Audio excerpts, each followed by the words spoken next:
Magandang umaga po sa bawat isa sa ating mga kapatid na minamahal sa Panginoon. Tayo po muli ay sasamba at makikinig ng salita sa umagang ito. Pero bago pong lahat, tayo muna ay samasamang manalangin. I-tune in po natin ang ating puso, ang ating isipan sa Panginoon. Hallelujah. Panginoon, maraming salamat po sa umagang ito dahil kami po ay muling sasamba sa iyo, lalapit sa iyo at makikinig ng iyong mga salita. Dalangin po namin na buksan po ang aming puso at hinihiling po namin ang pagsama ng iyong Espiritu Santo sa aming kalagitnaan. Sa amin pong gagawin ito, kayo po ang patuloy na maparangalan at may taas sa aming mga buhay. Maraming po salamat sa pangalan ng Panginoong Hesus. Dalangin po namin ang mga bagay nito. Amen.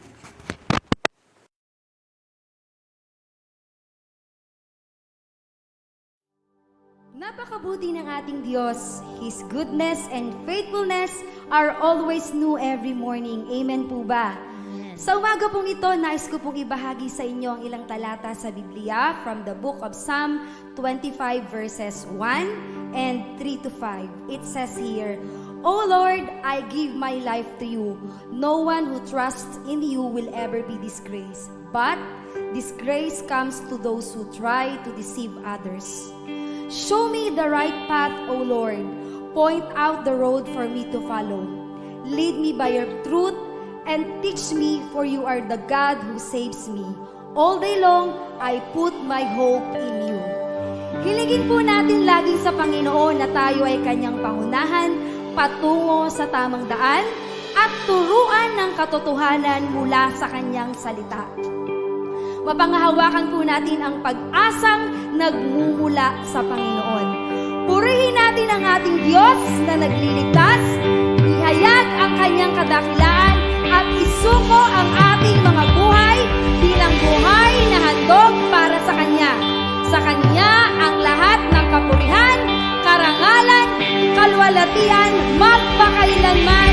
Amen and Amen. Hallelujah! Purihin natin ang ating Panginoon. Yes, Lord! Yes, oh God!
that's broken through.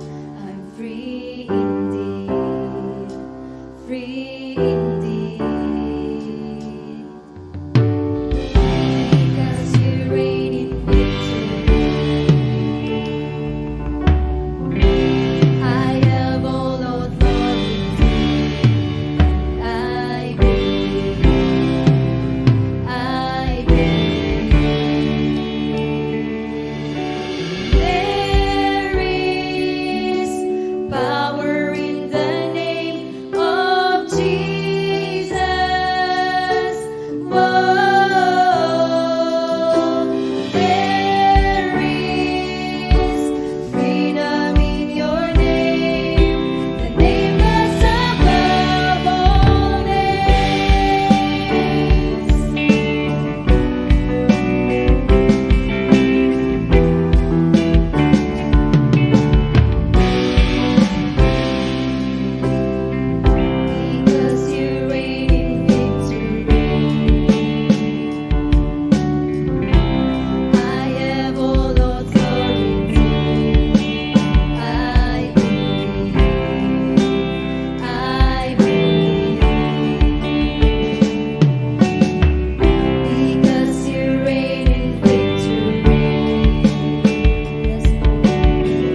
Karapat-dapat ka, Panginoon, na itaas. Karapat-dapat na itanghal at ihayag, dakilang Diyos, ng iyong mga nilalang. Kung gaano ka kadakila, aking Ama, kung gaano ka makapangyarihan. Ikaw na Diyos na may lalang ng langit at lupa. Ikaw na Diyos na may lalang ng buhay, Panginoon, sa mundong ito. Lord, tanggapin mo, aking Ama, ang aming pagpupuri. Tanggapin mo, dakilang Diyos, ang aming paghanga. Tanging sa iyo lamang, Panginoon, sapagkat ikaw ang Diyos na karapat-dapat sa lahat ng bagay na ito. Ang makapangyarihan mong pangalan, Lord, ang aming tatawagin, Panginoon, upang gamitin ang gawa ng kaaway sa aming mga buhay. Lord, tatapakan namin, wawasakin namin, Panginoon, sa pamamagitan ng iyong makapangyarihang pangalan, ang pangalan ng Panginoong Jesucristo. In the name of Jesus, Lord, magtatagumpay kami, Panginoon, sa buhay na ito, Lord, sa pangalan ng Panginoong Jesucristo. Taglay namin, Panginoon, sa aming mga buhay, Panginoon, ang kapangyarihan na nagmumula sa iyo, Panginoon. Salamat for that authority, Panginoon, na meron kami sa iyong banal na harapan. Authority, Lord, na makalapit sa iyo at gamitin ang pangalan ng Panginoong Hesus upang magtagumpay kami, Panginoon, sa aming mga buhay. Hayaan mo, Lord, na sa umagang ito, Lord, na itaas nawa namin, Panginoon, ang iyong banal na pangalan. Doon sa pinakamataas na dako, Lord, ng aming mga buhay. Doon sa pinakamataas, Panginoon, na parte, Panginoon, ng aming mga buhay. Ikaw ang Diyos namin, Panginoon, na sinasamba at kinikilala, Panginoon, sa umagang ito. Lord, tanggapin mo ang pagpupuri, tanggapin mo ang pag-awit, tanggapin mo ang hiling na handog ng iyong mga anak sa dako nito, Panginoon. At abutin mo ng iyong mapagpalang kamay ang makapangyarihan mong pangalan, ang lahat ng mga tao, Lord, na nangangailangan ng kagalingan, nangangailangan ng kalakasan, nangangailangan ng kaaliwan na nagmumula sa iyo, Panginoon, sa pangalan ng Panginoong Jesucristo. In the name of Jesus, sapagkat ang pangalan mo ay makapangyarihan at higit sa lahat ng pangalan, Panginoon. Salamat po, aming Ama. Salamat sa iyo, Panginoong Jesus, at banal na Santong Espiritu. Lord, sa iyo po namin maingat na ibinabalik ang lahat ng papuri, pasasalamat, pagluwalhati at pagdakila doon sa pinakamaganda, pinakadakila at pinakamakapangyarihang pangalan ng aming Panginoong Hesus na tagapagligtas. Ang lahat ng anak ng Diyos ay magsabi ng malakas na Amen. Hallelujah! Amen, Lord! You are worthy to be praised, O God. Hallelujah! Itinataas ka namin, Panginoon. Itinatanghal namin, Lord, ang iyong banal na pangalan. Hallelujah! Yes, O God. Yes, Lord. Yes, Jesus.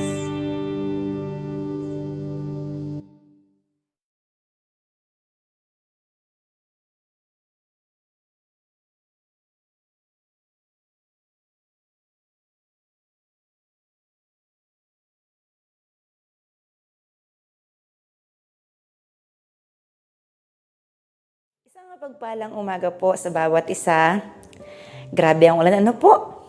Anyway, salamat po sa ating makapangyarihang Panginoon dahil patuloy po niya tayong iniingatan sa bawat araw. At ngayon po ay dumating na muli ang araw ng linggo, ang araw ng Panginoon upang tayo po makinig ng kanyang mga salita.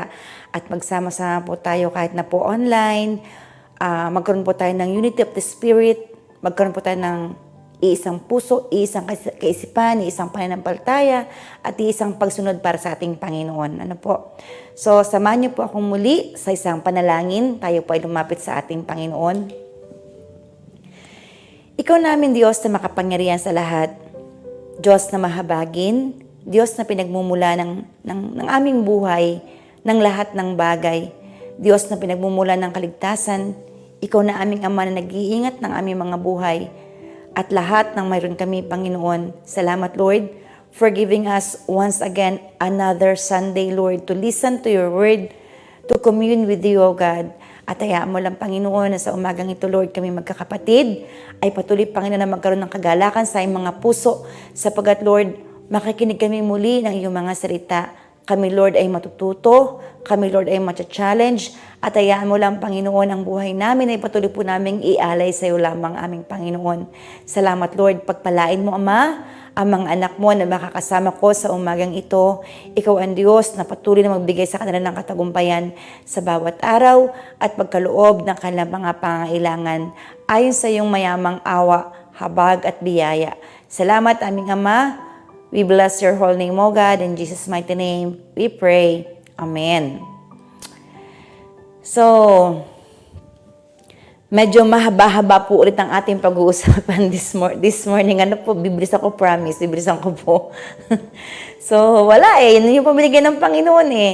So, wala naman, kumbaga, binigay ni Lord. So, pag-usapan natin, ano po. So, let's start from Deuteronomy chapter 11, 13 to 28. Ano po, let's start. From verse 13, sabi po dito, kaya nga, kung susundin lamang ninyo ang utos na sinasabi ko sa inyo ngayon, ibigin ninyo ang Diyos ninyong si Yahweh at paglingkuran ng buong puso't kaluluwa. Sa tamang panahon ay papaulanin niya sa lupaing iyon at magiging sagana kayo sa pagkain, inumin at langis. Verse 15, pananatilihin niyang sariwa ang damo para sa inyong mga alagang hayop upang kayo sumagana sa lahat ng bagay. Ngunit, mag-ingat kayo. Huwag kayong padadaya. Huwag kayong sasamba ni maglilingkod sa mga Diyos-Diyosan. Kapag dinalikuran ninyo si Yahweh, kapupuotan niya kayo. Isasara niya ang langit at hindi ito papalanin. Kapag nangyari ito, mamamatay ang inyong mga pananim at malilipol kayo sa mabuting lupaing ibinigay niya sa inyo. Verse 18, itanim nga ninyo ang mga utos ito sa inyong mga puso't kaluluwa, ipulupot ninyo ito sa inyong mga kamay bilang tanda at itali sa inyong noo. Verse 19, ituro ninyo ito sa inyong mga anak, pag-aralan ninyo ito sa inyong tahanan, sa inyong paglalakbay, sa inyong pagtulog sa gabi, at sa inyong pagbangon sa umaga. Verse 20, isulat ninyo ito sa mga hamba ng pintuan ng inyong bahay at tarangkahan upang kayo at ang inyong mga anak ay mabuhay ng matagal sa lupaing ipinangako ni Yahweh sa inyong mga ninuno. Mananatili kayo roon hanggat ang langit ay nasa ibabaw ng lupa. Kapag sinunod ninyong mabuti ang kanyang mga utos, inibig siya ng tapat, sinundan ang kanyang mga landas, at nanatili kayo sa kanya, palalayas niya ang mga tao sa lugar na titirhan ninyo. Masasakop ninyo ang lupain ng mga bansang mas malalaki at malalakas kaysa inyo. Kung magkaganoon, ibibigay niya sa inyo ang lahat ng lupang matapakan ninyo. Masasakop ninyo mula sa Ilang hanggang Lebanon at mula sa ilog Euphrates sa gawing silangan hanggang dagat Mediterraneo sa gawing kanluran. Walang makakatalo sa inyo tulad ng pangako ng Diyos ninyong si Yahweh. Sisidlan niya ng matinding takot ang lahat sa lupain pupuntahan ninyo. Sa araw na ito, binibigyan ko kayo ng pamimilian, pagpapala o sumpa. From verse 27, from Deuteronomy 11:27, pagpapala kapag sinunod ninyo ang kanyang mga utos. Ngunit, sumpa, kapag sumamba kayo sa ibang Diyos, sa halip na sumunod sa kanyang mga utos. Pagpalain po ng Panginoon ang kanyang mga salita sa umagang ito na mahahayag sa ating kalagitnaan. Ang aklat po ng Deuteronomy ay ang huling pakiusap ni Moises sa mga Israelita na huwag tatalikod o mawawala ng tiwala sa Panginoon. Sa mga verses po na ito, makikita po natin na ini-encourage ni Moises ang mga Israelita na mahalin at paglingkuran ang Panginoon ng may katapatan upang sila ay pagpalain sa tamang panahon. Ulitin ko po, upang sila ay pagpalain sa tamang panahon, upang pasaganain sila ng Panginoon sa lahat ng bagay. Pero, hindi lang po pagpapala ang sinabi ni Moises sa kanila, kundi nagbigay din po ng warning si Moses tungkol sa pagtalikod sa Panginoon na pwede po nilang gawin. Na kapag tumalikod sila sa Panginoon, makakaranas po sila ng kahirapan. Hindi lang po basta kahirapan, kundi sobrang kahirapan na hindi nila dapat kaligtaan ni kalimutan ang salita ng Panginoon kahit saan sila pumunta. Anuman ang kanilang ginagawa, kinakailangan pong ituro nila ang salita ng Diyos sa kanilang mga anak. any time of the day. Sabi po ni Moises, kapag ginawa ng mga Israelita ang lahat ng sinabi niya, sila ay mananatili sa lupang ipinangako ng Panginoon sa kanila, na kapag naging masunurin sila sa lahat ng bili ng Panginoon, God will protect them. Na kapag tayo po ay naging masunurin din naman sa lahat ng bili ng Panginoon, poprotektahan din naman po tayo ng Panginoon. Hindi lang po niya tayo poprotektahan, kundi He will fight for us because God fight for His people. Ano po? Bibigyan sila ni Lord ng katagumpayan at binigyan po sila ng Panginoon ng pamimilian. Anong ibinigay ni Lord ng pamimilian? Pagpapala o sumpa. Pagpapala ang matatanggap kapag sinunod ang utos ng Panginoon. Ano ang utos? Ibigin ang Panginoon at paglingkuran siya ng buong puso at buong kaluluwa. Huwag sasamba at maglilingkod sa mga Diyos-Diyosan. Itanim ang mga utos sa puso at kaluluwa. Ituro ang utos ng Panginoon sa mga anak. Kapag sumuway, ano po ang mararanasan? Kaya naman ang sumagot, parang kayo na pa ako daldal. Okay, kapag sumuway ang mga Israelita, kapag sumuway tayo sa utos ng Panginoon, ano po ang ating mararanasan? Pakitype po ninyo ng inyong sagot, di pa po kayo nakakapag-type. Okay, salamat po sa mga nag-type ng mabilis.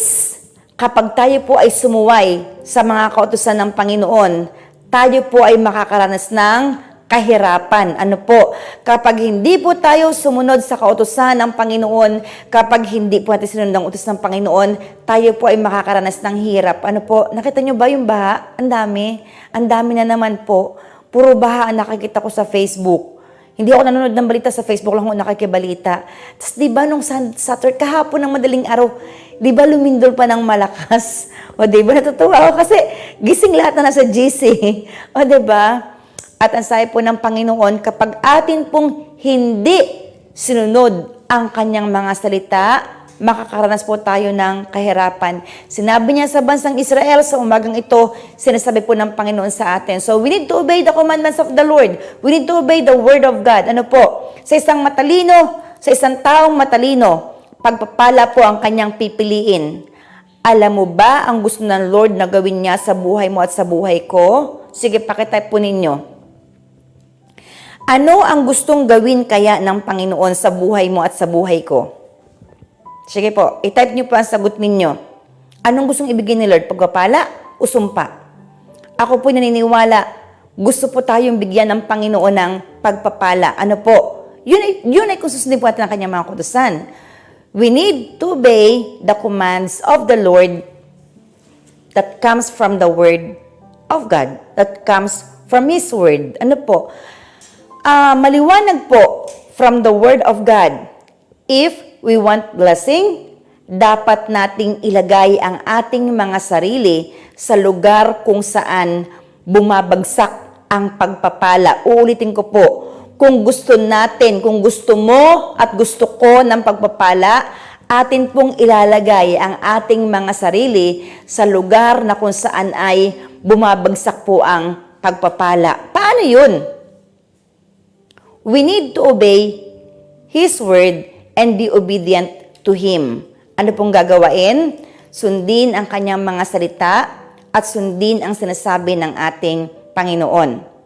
Ang pag-uusapan po natin today ay iikot sa bakit ako pagpapalain ni Lord? Ang aking pagpili? Ano man ang piliin ko, it has a consequence. Ano po? So, kung pagpapalain ako ng Panginoon, ano ang mga dapat kong gawin? Ulitin ko po, kung pagpapalain ako ni Lord, ano ang mga dapat kong gawin? Number 1, I must be sure of my salvation. Kinakailangan po na makasigurado ako sa aking kaligtasan. We can't speak or minister for the Lord if we are not sure of our salvation. Paano ka magsasabing makakasama mo si Lord sa kabilang buhay if ikaw mismo sa sarili mo, hindi mo alam kung saan pupunta ang kaluluwa mo kapag ikaw ay namatay? Hindi po tayo makakapag-testify. Hindi po tayo makakapangaral if we are not sure of our salvation. So marami pong tao ang nagsasabi na hopefully sa langit ako pupunta pag namatay ako. Pero syempre, wala naman nakakasigurado, di ba? Totoo ba? Totoo ba na ang ating kaligtasan ay hindi natin kayang siguraduhin? Pakitype niyo po ng sagot. Ito po ang aking tanong. Totoo ba na ang ating kaligtasan hindi natin pwedeng masigurado? Pakitype niyo po ng sagot ninyo. Salamat po sa mga nag-type. Pwede ba tayong makasigurado sa ating kaligtasan? Pakitype po rin ang sagot ninyo. Pwede ba tayong makasigurado sa ating kaligtasan? Pwede o hindi pwede? Salamat po sa mga nagsagot. Pwede po tayong makasigurado sa ating kaligtasan. Ano? Pwede ho. Pwede po tayong makasigurado sa ating kaligtasan, ha? Pwede ho. Sabi po ng 1 John 5:13, isinusulat ko ito sa inyo upang malaman ninyo na kayong sumasampalataya sa anak ng Diyos ay may buhay na walang hanggan. Now, papaano makakasigurado ang isang tao na meron siyang buhay na walang hanggan? Sige po, pakisagot po ninyo. Papaano makakasigurado ang isang tao na meron siyang buhay na walang hanggan? From 1 John 5:13, nandun po ang sagot. How can you be so sure of your salvation? Pwede mo bang masigurado? Ang sabi ko kayo na, oo, pwede mo siya masigurado. Paano? Paano ka makakasigurado na ikaw o ako ay ligtas? Salamat po sa mga nagsagot. Masisigurado po natin ang ating kaligtasan kapag tayo po ay sumasampalataya sa anak ng Diyos. So ang isang tao ay maliligtas at makakasigurado ng kanyang kaligtasan kapag siya ay sumasampalataya sa anak ng Diyos. Sino bang anak ng Diyos? Pakitype niyo po ang sagot niyo. Sino ba ang anak ng Diyos na magbibigay sa atin ng kaligtasan, na magbibigay sa atin ng buhay na walang hanggan, na maghahatid sa atin sa paanan ng ating Ama? Sino siya? Salamat po sa mga nagsagot. It's Jesus. Ano po? Ang lahat ng sumasampalataya kay Jesus ay may buhay na walang hanggan. Uulitin ko po, ang lahat ng sumasampalataya kay Jesus, meron po siyang buhay na walang hanggan. Paano mananampalataya kay Jesus? Paniwalaan ang mga bagay na hindi pa nakikita at hindi pa nararanasan na sinasabi ng Biblia. Ulitin ko po, nasa screen niyo po yan. Papaano mananampalataya kay Jesus? Kinakailangan pong paniwalaan natin ang mga bagay na hindi pa natin nakikita at hindi pa natin nararanasan na sinasabi sa salita ng ating Panginoon.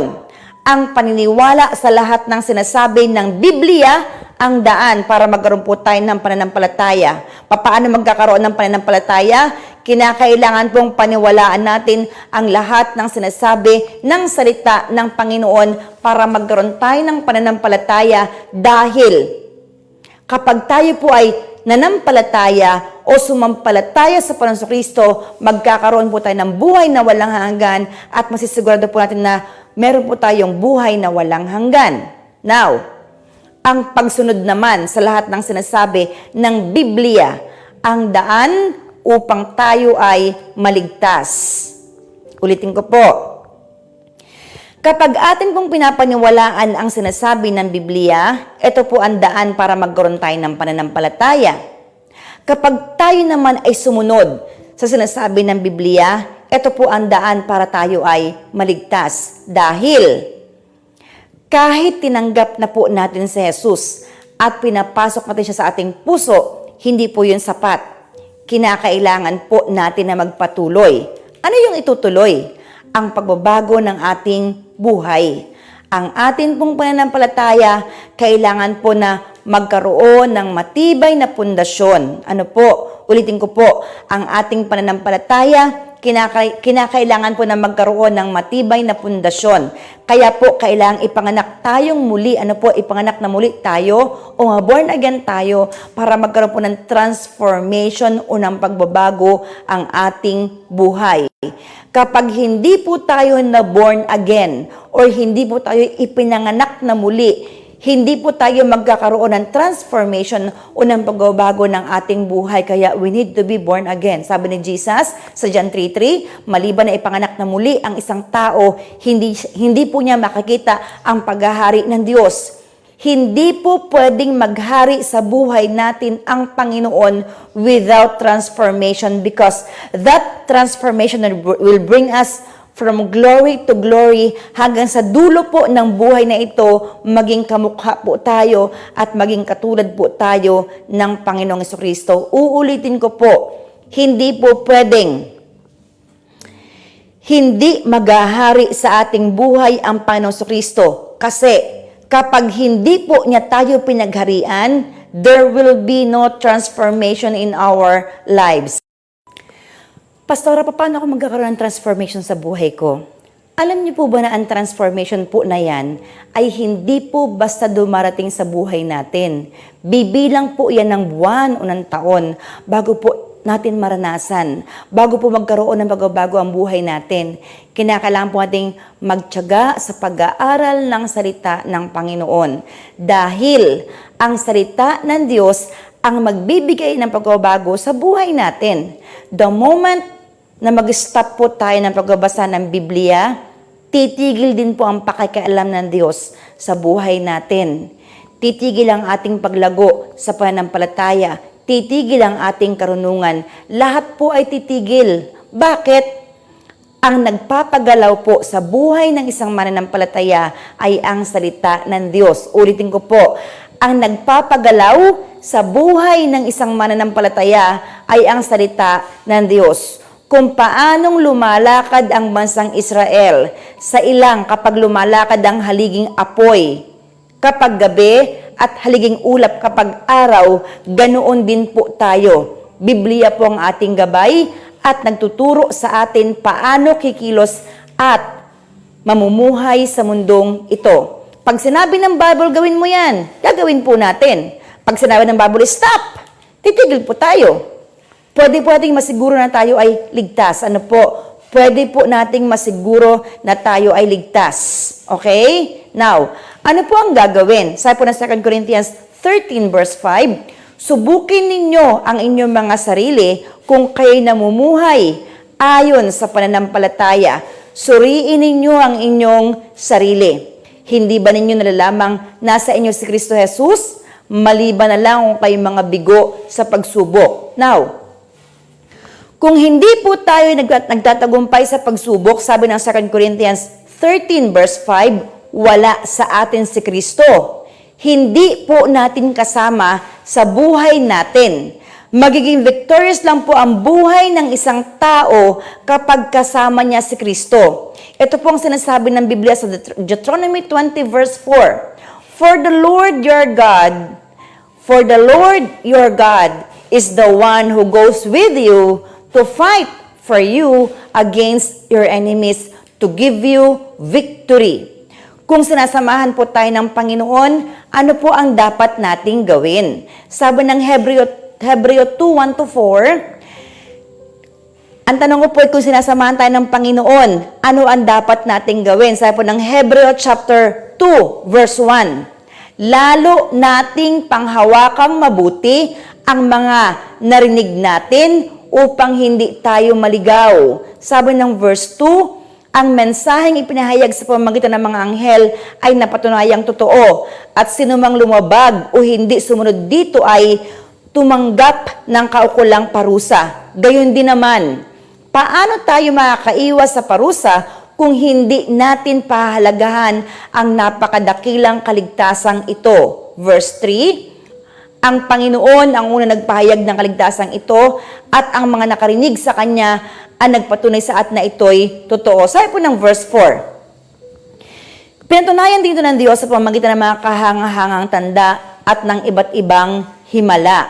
at sa pamamagitan ng mga kaloob ng Espiritu Santo na ipinamahagi niya ayon sa kanyang sariling kalooban. Now, ano bang ibig sabihin ng ako ay ligtas? Pastora, ligtas ako. Anong ibig sabihin nun? Ang ibig po sabihin na ligtas ka at ligtas ako, meron po tayong complete at total transformation sa ating buhay.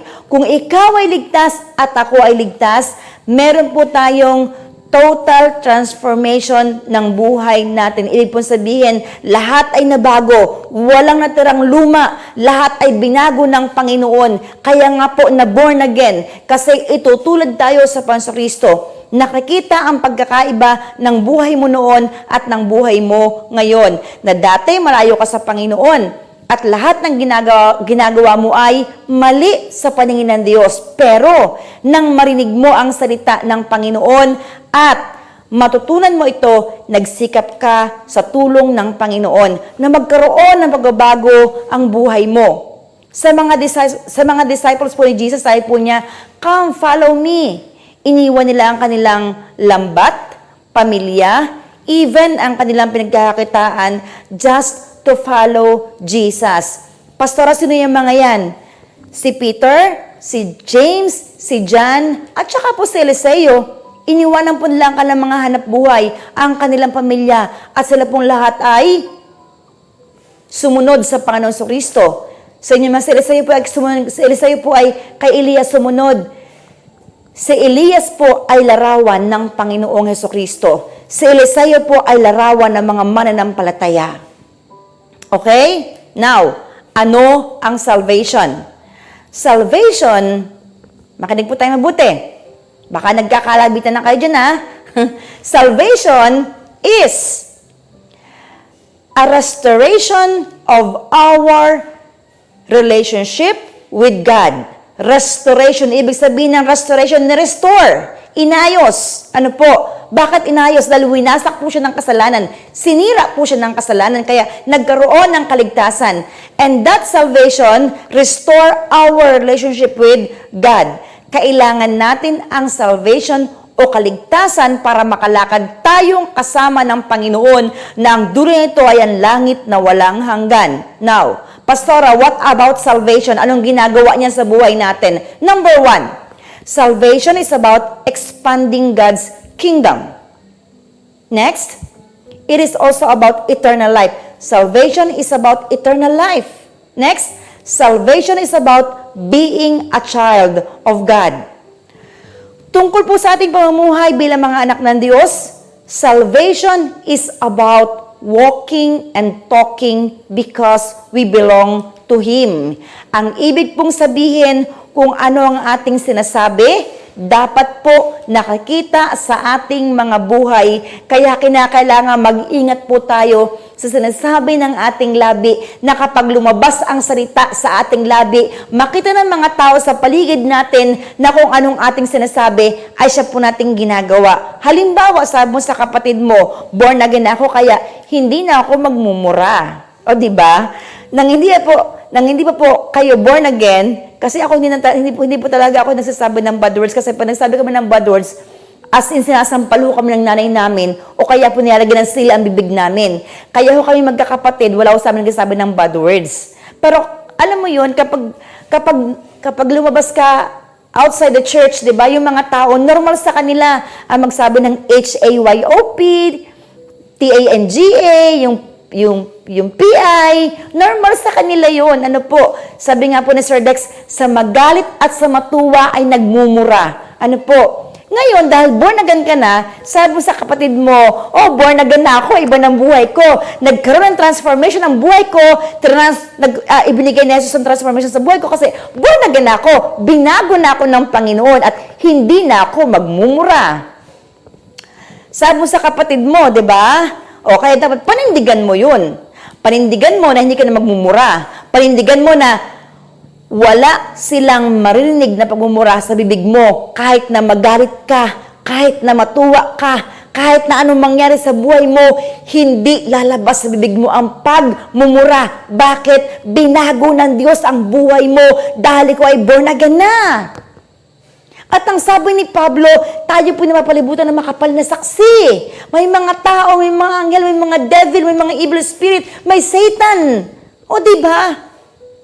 Kaya dapat kahit anong galit natin, walang bad words na marinig sa atin, pwede hong magalit ng hindi nagsasalita ng bad words. Ano ho? Itanong nyo kay Jess. Pag ako'y galit. Pangit lang ang mukha ako. Talagang ganda mukha pa. Nagsasalita ng bad words. Bakit? Pwede nga magalit nagsasalita ng bad words. Ano po? Pwedeng magalit ng hindi nagkakasala. Okay? Now, Pastora, pwede ba yun? Pwede ho yun. Si Jesus po ay nagalit. Pastora, kailan siya nagalit? Nang ang kanya pong nang ang church po, ang templo po ay gawain pong tindahan, di ba? Nagbebenta ng mga kalapate, ng mga tupa, nagpapalit doon ng pera. Anong ginawa ni Jesus? Nagalit siya. Lahat ng mga table pinagtutumba niya. Sabi niya, ang bahay ng aking ama, ginawa niyong palengke. Dapat to bahay dalangin na nagalit siya. Pero walang tala ang Biblia. Na nang siya ay magalit, siya po ay nagkasala, walang tala ang Biblia. So pwede tayong magalit ng hindi nagkakasala. Bakit? Born again na tayo. Nagkaroon ng transformation ng buhay natin sa pamamagitan ng Panginoon Kristo. Amen. Okay, number 2. We must be passionate in worship. Gusto mo ng pagpapala? Anong gagawin mo? Dapat passionate ka sa pagsamba sa Panginoon. Bakit? Ang buhay ng isang mananampalataya ay tungkol sa isang makabuluhang gawain. It is about transformation and not relaxation. Baka lumabas po sa Bible quiz, ha? Ulit, ang buhay ng isang mananampalataya ay tungkol sa isang makabuluhang gawain. It is about transformation and not relaxation. Anong ibig sabihin ng makabuluhang gawain? Ibig po sabihin, sa lahat ng mga ginagawa natin, dapat po tayo ay nagbubunga. Kung nanonood tayo ng Korean novela, nag-YouTube tayo, nag-FB tayo lagi, ano po ang masasabi natin na mabuting bunga to sa buhay natin? Wala. Napuyat ka lang. Natakot ka lang. Na-inlove ka lang. O diba? Pero kung gumagamit tayo ng YT, pasara na yung YT, YouTube. Okay. Nakikinig ka ng preaching. Dapat tanong ko kayo, tinanong ko sino makasagot. Okay, pusta, di makakasagot sa Atilita. Joke lang, Atilita. Okay. Kung tayo po ay nag-YT at nakikinig po tayo ng preaching, ng mga worship songs, ng mga snippets, may maganda pong bunga? May magandang bunga? Yes or no? Yes! Meron po magandang bunga. Ito po ang sabi ng Biblia sa Jeremiah 17 verse 10. Akong si Yahweh ang sumisiyasat sa isip at sumasaliksik sa puso ng mga tao. Ginagantimpalaan ko ang bawat isa ayon sa kanyang pamumuhay at ginagantimpalaan ayon sa kanyang ginagawa. Ano pong ginagawa ni Lord? Pakitap niyo po ng sagot ninyo. Anong ginagawa ng Panginoon from Jeremiah 17 verse 10? Anong ginagawa ni Lord? Nakatingin lang ba si Lord? Hindi ha. Si Lord ay may ginagawa. Si Lord ay busy palagi. Kahit na ikaw ay walang ginagawa, si Lord ay may ginagawa. Anong ginagawa ni Lord? Salamat po sa mga nag-type. Pagpalain po kayo ng Panginoon. Si Lord po ay sumisiyasat ng isip at sumasaliksik ng puso. Ulit, anong ginagawa ni Lord? Sumisiyasat ng isip at sumasaliksik ng puso. Paano po siya nagbibigay ng reward? Sige po, pakisagot niyo rin po. Paano po si Lord nagbibigay ng reward? From Jeremiah 17:10. Salamat po sa mga nag-type. Bawat isa po, hindi pamilya, hindi magkakamag-anak kapag si Lord ay nagbibigay ng reward. Ano po? Bawat isa. Depende sa kung ano ang ginawa mo sa harapan ng Panginoon. You will be rewarded. Ano ang gantimpala? Ang gantimpala po ni Lord na ibinibigay ay ayon sa pamumuhay at ginagawa ng bawat tao. Kapag si Lord po ay nagbigay ng gantimpala, it depends upon how you live your life. And it depends upon what you do, in the kingdom of God. Now, makakatanggap po ng reward o ng gantimpala ang tao kapag, number 1, maayos ang kanyang pamumuhay, naaayon sa kalooban ng Panginoon. So kapag namumuhay po tayo in accordance with the will of God, makakatanggap po tayo ng reward. Pero kung tayo po namumuhay sa ating sarili, don't expect reward. Don't expect rewards. Okay? Number 2, kung ang ginagawa ng tao ay naaayon din sa kalooban ng Panginoon. Ulitin ko po. Paano ang tao makakatanggap ng gantimpala? Dapat maayos po siyang namumuhay. It must be in accordance with the will of God. Number 2, kung ang ginagawa po ng tao ay naaayon sa kalooban ng Panginoon, pero kung hindi po naaayon sa kalooban ng Panginoon, wala po siyang reward na ibibigay. Sabi po ng Romans 12, ang pagsunod sa kalooban ng Panginoon ang ating karampatang pagsamba. Ano ang ating karampatang pagsamba? Pagsunod sa kalooban ng Panginoon. And it is our responsibility to worship the Lord. Bring Him a passionate worship. Pastor, ano yung passionate worship? Ito po ay tugon natin sa utos na mahalin natin ang Diyos at sambahin siya ng buong puso at buong kaluluwa. Pero, kapag tumingin po tayo sa ating paligid, ano pong ating makikita? Mas gusto po ng mga tao na manood ng basketball, manood ng boxing ni Manny Pacquiao, mamasyal, kumain sa labas. Kaya yung dapat po ng masayang celebration inside the church, nagiging malungkot. Bakit? Dahil kukunti lang ang naglalaan ng oras para sa Panginoon. Bakit? Dahil wala ang mga tao na dapat ay sumasamba, dapat ay masaya nagpupuri. Busy sila sa mga pinagagawa nila. Last Sunday, sabi ko po sa inyo, ako, ang Saturday ko po at saka Sunday ko, kay Lord yun. Naka-covenant na po ako sa Panginoon. Pero nga lang, may sobrang halaga akong gagawin. Ano po na dapat kong gawin ng Saturday or half day ng Sunday. Siyempre, yung morning kay Lord talaga yun.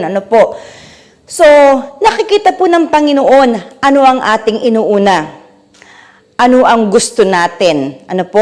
At gagantimpalaan po tayo ng Panginoon, depende po sa mga ginagawa natin. Like pong sinasabi, prioritize heavenly things. Bakit? Pastora, bakit ko kailangang i-prioritize ang heavenly things? Kasi po, hindi yan kumukupas, hindi po yan mananakaw, hindi po yan naluluma, hindi po yan kakalawangin. Amen. Palakpakan natin si Lord. Okay. Ano ba ang pagsamba? What is worship ba? Worship is a verb. Worship is a verb. It is an action word. Ibig pong sabihin, kapag sinabi pong sumasamba tayo, meron po tayong ginagawa. Nag-desire po tayo na parangalan natin ang Panginoon. Kapag atin pong binasa ang Biblia, mayroon po mga physical movement ang worship. Number 1, bowing. Kapag nagbow tayo, we are worshiping the Lord.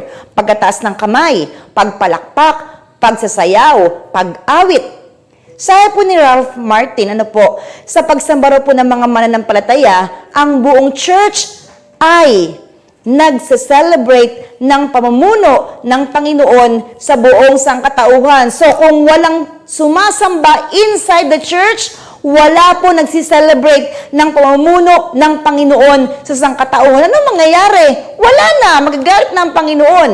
Kaya dapat meron pong tao inside the church nagsa-celebrate ng kabutihan ng Panginoon, nagsa-celebrate ng pamumuno ng Panginoon sa mundong ito.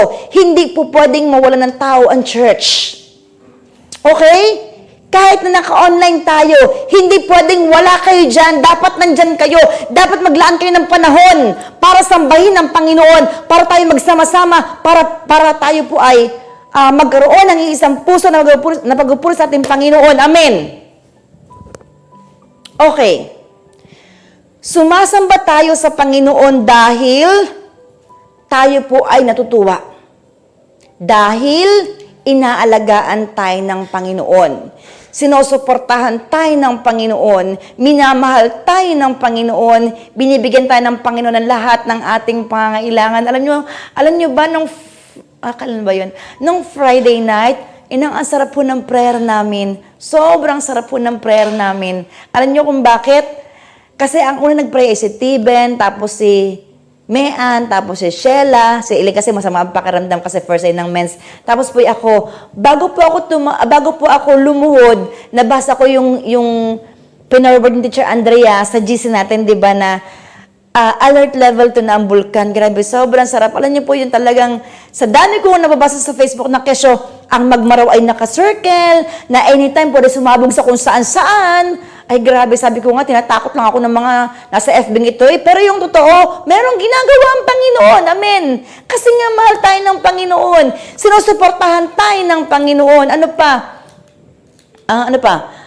Mahal tayo ni Lord, sinusuportahan tayo ng Panginoon. Pinoproteksyonan tayo ng Panginoon. Bakit? Kasi sumasamba tayo sa Kanya. Amen po. Pero kung walang mga taong sumasamba sa Panginoon, tingin nyo kay kilos si Lord? Tingin nyo agawa ang Panginoon? Tingin nyo mapakita niya kanyang banal na kapangyarihan? Hindi. Bakit? Kasi walang dahilan. Ano po? Walang dahilan para sa Lord po ay gumawa sa pamagitan po ng ating mga buhay. There is no reason. Okay? Kapag tayo po ay sumasamba, ang goal po natin ay marinig ng Panginoon ang ating tinig. Kung nais po natin na pagpalain tayo ng Panginoon, we must render to the Lord a passionate worship. Sa ating pagsamba, kasama ang ating puso, kasama ang ating damdamin. Ano po? There are times may mga nakikita po akong sumasamba, nakatayo lang, umulat ang mata, nakatingin lang, tumitingin sa paligid, pagalaw-galaw ang bibig. Alam mo yon, kumikibot ang bibig pero hindi mo mamarinig na kumakanta. Dapat po kapag tayo po'y sumasamba, nakapikit ang mga mata, nakaluhod, nakabow down, or nakapatira pa, or nakataas ang mga kamay, nakakonsentrate po tayo sa Panginoon. Walang pakialamanan sa ating mga katabi. Kahit po ngayon na tayo ay online, dapat mag-isa lang po kayo sa pwesto ninyo, naka-headset or naka-earphone para po naka-concentrate po tayo. Amen. Because we're worshiping the Lord. At napakasagrado po ng pagsamba sa Panginoon. Okay? Ngayon, kung limitado ang internet, huwag na lang po magkwentuhan, huwag na lang po magkalabitan, igalang ang presensya ng Panginoon. Bakit? Nasa screen nyo yan. Because He is Jehovah Jireh, our provider. He is Jehovah Rapha, our healer. He is Jehovah Shalom, our peace. He is Jehovah Shammah. God is here. Dapat, lahat po tayo umaawit. Meron pong boses na naririnig mula sa ating labi. That is a passionate worship. Amen. Okay, number 3. Pastora, I want blessing. Anong gagawin ko? Be godly in your priorities. Sa lahat ng mga ginagawa mo, dapat yung gusto ng Panginoon, hindi yung gusto mo. Ngayon, kung may gusto kang gawin, sabihin mo na kay Lord. Okay? Nalikhain po ng Panginoon si Adan at si Eva, ang inaasahan po ng Ama ay susundin ang kanyang bilin ni Adan at saka ni Eva. Pero, hindi po nila ginawa. Kaya pumasok po ang pagsuway. Kaya nahulog sa kasalanan ng mga tao at napahiwalay sa Diyos. Now, anumang bagay na ating pinapahalagahan ng higit sa ating Panginoon, yun po ang ating dinidiyos. Yun po ang ating sinasamba. Halimbawa, araw ng Sunday, inuna mo pa papunta ng SM kaysa pag-attend ng church. Kasi sabi mo, mamaya na akong hapon mag-attend ng church, manonood. Kasi andyan lang naman yan, di mo mawawala yan. Naka-record na yan dyan. So anytime pwede ko yan panoorin. Alin bang mahalaga? Sagutin niyo po. Alin bang mahalaga? Si SM o si church? Di ba dapat si church? 6 na araw po ang atin. Yung isang araw kay Lord. hiningi niya po ang 9 to 11 a.m. sa atin. At dapat po yun ay nakalaan talaga para sa Panginoon. Hindi ka aalis ng bahay. Ano po? Pagdating po ng alas 9, nakaabang ka na, or mga quarter to 9, or 10 to 9, or 5 to 9, nakaabang ka na. Pipindutin mo na lang ang TV mo o CP mo, anumang gadget na meron ka. Being a Christian, being a born-again Christian, dapat we know how to prioritize the priority. Our priority. Amen? Bakit? Date natin kay Lord yan. Date. Nagkala kong Tagalog sa date. Tipanan. Tipanan ninyo ng Panginoon yan. Every Sunday, 9 to 11 a.m. Excited si Lord na naghihintay. Tapos wala ka. Di ba ang sakit? Pinaasa mo lang si Lord. Ayan, humugot na ako. Di ba? At ang hirap po kapag pinapaasa lang, nakakadurog ng puso, nakakawala ng pag-asa. O di ba? Ano bang inuuna natin sa buhay natin? Kasi sabi po ng Biblia, kapag ang ating inuuna ay si Lord, lahat ng bagay idaragdag sa atin. O saan makikita yon? Kapag ating inuna ang Panginoon, lahat ng bagay ay idaragdag sa atin. Saan po makikita? Pakitype niyo po ng sagot, book, chapter, in verse, palasak na huyang, kaya ko sa inyo pinapatype. Saan makikita na kapag tayo po ay sumunod sa Panginoon, naging tapat kay Lord, minahal natin siya, lahat ng bagay ay daragdag sa atin? Matthew 6:33. Sabi ng Matthew 6:33, ngunit higit sa lahat ay bigyang halaga ninyo ang kaharian ng Diyos at ang pamumuhay ng ayon sa kanyang kalooban, at ibibigay niya sa inyo ang lahat ng mga bagay na ito. Anuman ang ating kailangan, anuman ang ating gusto, ibibigay sa atin ng Panginoon kapag binigyan po natin ng halaga ang kaharian ng Panginoon at inuna po natin ng Panginoon sa ating mga buhay. Amen. Tanong, yung inuuna mo ba, yan din ba ang gusto ng Panginoon? Hopefully. Ano po? Number 4. Gusto mo ng pagpapala? Anong gagawin mo? Pupunta ka doon sa pinaguhulugan ni Lord ng pagpapala. Number 4. We must be spiritual in prayer. Prayer is our communication with God. Kapag tayo po ay nagpipray, it must be spiritual. Dapat na-concentrate po tayo. Now, what is spiritual prayer? Spiritual prayer is about listening than talking. Sa isang tahimik na lugar, kayong dalawa lang po ni Lord ang mag-uusap. Nagbigay si Lord ng instruction papaano tayo magpipray. Tama ho ba? Sabi sa Matthew 6:5-8, kapag nananalangin kayo, huwag kayong tumulad sa mga mapagkunwari. Mahilig silang manalangin, nakatayo sa mga sinagoga at sa mga kanto upang makita ng mga tao. Tandaan ninyo, tinanggap na nila ang kanilang gantimpala. Sabi po sa Matthew 6:6, ngunit kapag mananalangin kayo, pumasok ka sa silid at isara mo ang pinto. Saka ka manalangin sa iyong ama na hindi mo nakakita at ang iyong ama na nakakakita sa ginagawa mo ng lihim ang siya magbibigay sa iyo ng gantimpala.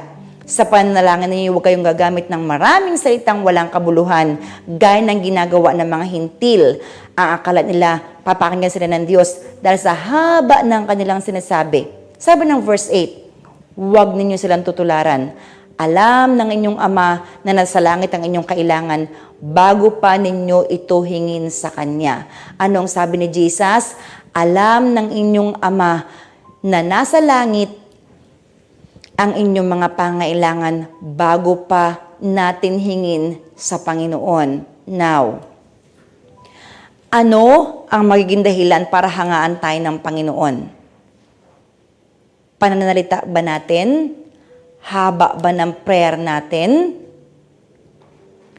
Ang nais po ng Panginoon ay transparency. Transparency ng puso natin. Pagiging totoo sa kanyang banal na harapan. Pagiging tapat sa kanyang banal na harapan. At yung kagustuhan po natin na makilala siya ng lubusan. Now, meron pong dalawang bagay na dahilan kung bakit po hindi tayo marinig ng Diyos Ama. Una, we have too many voices in our head. Ano po? Sobrang dami ng boses na ating naririnig. Na sa dami po ng boses na ating naririnig, hindi na natin mapakinggan ang tinig ng Ama. Kasi masyadong malakas ang ingay ng mundo. Number 2, masyado po tayo nagmamadali kapag tayo po ay nagpipray na bago si Lord makapagsalita, nakaalis na po tayo. Mayroon ako nabasa niyan nakikipag-usap siya sa Panginoon tapos ay bago pa lang binubuka ni Lord, tapos na siyang manalangin. Bago pa binubuka ni Lord yung kanyang bibig, tumayo na siya, umalis na siya. Sabi ni Lord, nakaganon lang si Lord. Alam niyo po yun? Kaya di ba sabi ko sa inyo, 30 minutes yung panalangin natin. 20 minutes, magsalita ka. Yung 10 minutes, ibigay mo sa Lord, manahimik tayo sa harapan ng ating Panginoon.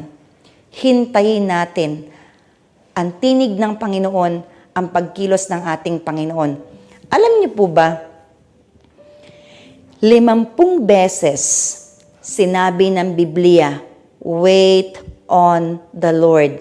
50 times sinabi ng Biblia, wait on the Lord. Hintayin natin si Lord.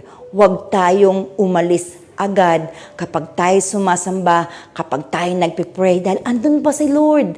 Andun pa ang presence ng Panginoon. Andun pa ang King of Kings and Lord of Lords. Hindi lang pwede siya nakikita, pero andun siya. Amen? Sabi po ng Panaghoy 3:25, si Yahweh ay mabuti sa mga nananalig at umaasa sa Kanya. Kanino mabuti si Lord? Sige po, pakisagot niyo po. From Panaghoy 3:25 or Lamentations 3:25, kanino nagpapakita ng kabutihan si Lord? Salamat po sa mga nag-type. Si Lord ay nagpapakita ng kanyang kabutihan sa mga nananalig at umaasa sa Kanya. Ibig sabihin, sa mga taong sumasampalataya at umaasa sa Kanya, nagpapakita ang Panginoon ng kanyang kabutihan. At dahil mabuti ang Panginoon, 'di ba? Alert level 2 na ulit ang bulkan. Hallelujah! Palakpakan natin si Lord, ang ating Diyos na mabuti at dakila at makapangyarihan. Amen! Bakit? Para sa akin kasi imposible yun. 'Di ba? So, ano nangyari? Pinapakinggan ng Panginoon ang panalangin ng kanyang mga hinirang. Pinapakinggan ni Lord ang panalangin ng kanyang mga anak. And because I am a child of God and you are a child of God, we are no longer a slave to fear. Amen and amen. Hallelujah.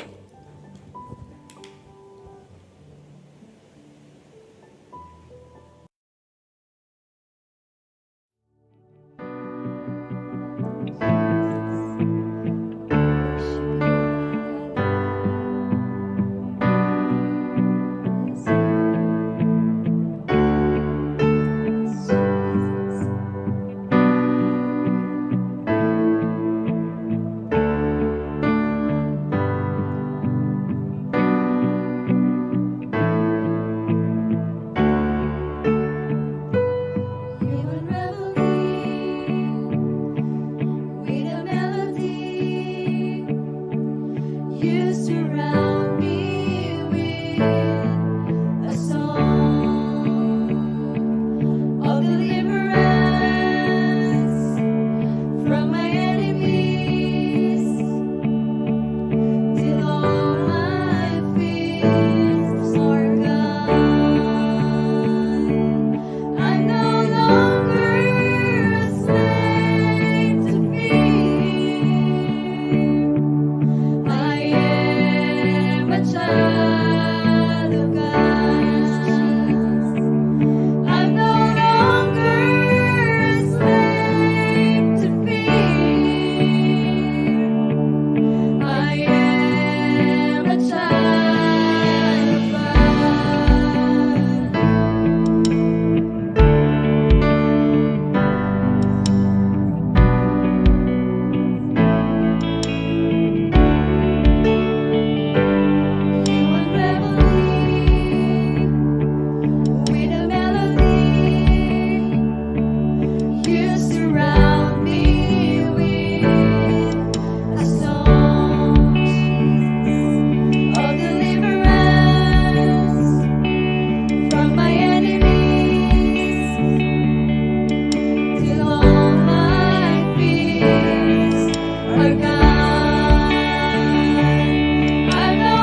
miracles.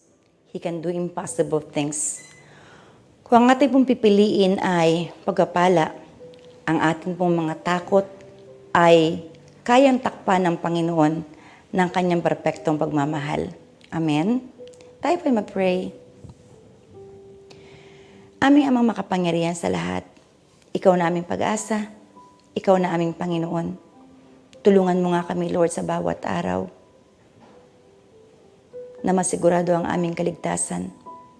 Tulungan mo kami, Lord, sa bawat araw na ang mga ipa-priorities namin, Lord, ang mga gagawin namin, Panginoon, ay in accordance with your will.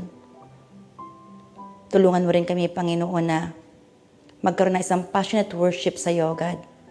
Na kapag sumamba kami sa iyo, Panginoon, makita mo, maramdaman mo, Lord, na totoo ang aming pagsamba. Na ang pagsamba namin, Lord, para sa iyo ay nagmumula sa aming mga puso. Tulungan mo kami, Panginoon, na magkaroon ng spiritual prayer, O God, sa banal mong harapan. Na kung kami, Lord, ay magpipray, maramdaman mo, Lord, ang katapatan namin, Panginoon, upang dinggin mo ang mga panalangin namin, upang sagutin mo ang panalangin namin, Panginoon. Sabi mo sa Beatitudes, Panginoon, mapalad ang tao na ikaw lang ang inaasahan. Lord, ikaw lang ang inaasahan namin, Panginoon. Ikaw lang ang aming pag-asa sa buhay na ito, Diyos. Sabi mo, Lord, sa iyong mga salita, maraming kahirapan ang darating sa mundong ito, Panginoon. Pero kami na mga anak mo, kami na sumasampalataya sa iyo, Lord God, you will spare us, Lord, from that tribulation, Panginoon. Kaya patuloy mo kaming tulungan na manalangin, tulungan na manampalataya, tulungan na gawin ang banal mong kalooban, tulungan na sumunod sa iyo, Panginoon. At hayaan mo lang, Lord, patuloy namin sundin ang mga salita mo. Patuloy kami magkaroon ng pananampalataya, Panginoon. Hayaan mo lang, Lord, na maging mabuting mga anak mo kami, Panginoon. Lumakad kami sa kabanalan. Lumakad kami, Lord, na kasama ka namin. Lumakad kami, Panginoon, na sa'yo lang kami nakatingin, O God. Tulungan mo ang buhay namin, Lord, na patuloy na magkaroon ng kabanalan. At patuloy kang maghari sa aming mga buhay, Panginoon. Salamat, Lord, sa pangalan po ng Panginoong Yesus. Amin pong dalangin ang mga bagay na ito. Amen. God bless everyone.